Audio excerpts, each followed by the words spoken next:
Hey there and welcome to my channel. In this video I'm painting some loose watercolor flowers and finish the painting off with line art. This video is not really a tutorial, but I'll kind of walk you through the process if you want to paint along with me. First step is to mix the colors, and I think I used the Ecoline watercolors. It is also very helpful to swatch the colors to make sure they look like you want them to look.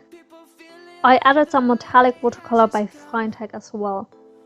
And as I later realized, I completely forgot to mix the color for the leaves. So if you're painting along, make sure to mix that before you start to paint. Now painting the florals, my number one tip is to be loose and don't overthink it.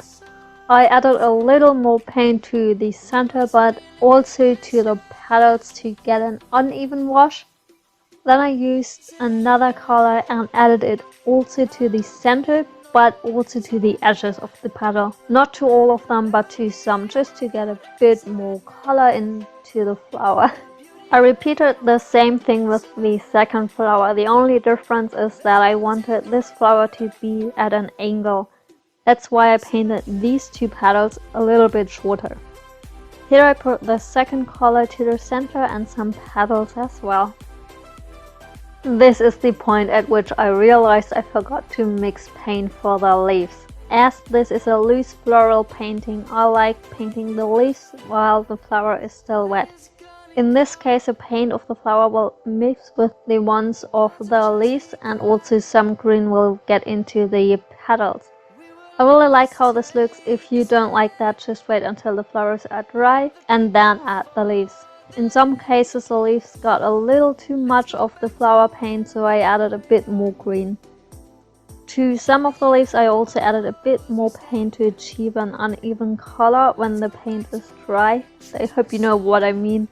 It's this kind of watercolor effect. I actually do like it if it's not an even wash in the petals. I hope that makes sense. Here I added more paint to the center as I mentioned before, just so it gets a little darker in the center. The paint has already dried a little bit but not completely, so it still blended nicely as the flower wasn't completely dry.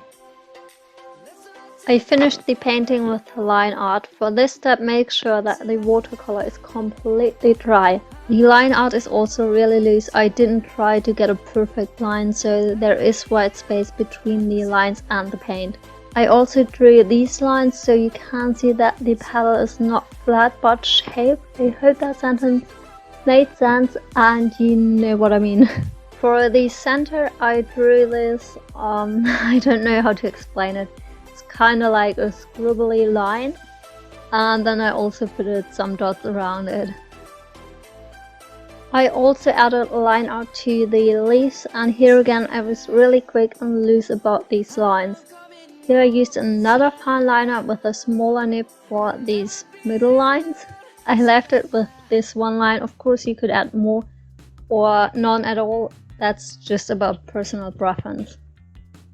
In the end I added lines to the petals. I just added them to the outer side of the petals because for some reason if I add them to the center side it just doesn't look as good as I want it to look. Do you prefer loose watercolor florals or more realistic ones? Let me know in the comments down below. And that's it for this video. I hope you enjoyed it. If you want, you can also check out my other videos and maybe I'll see you there. Bye!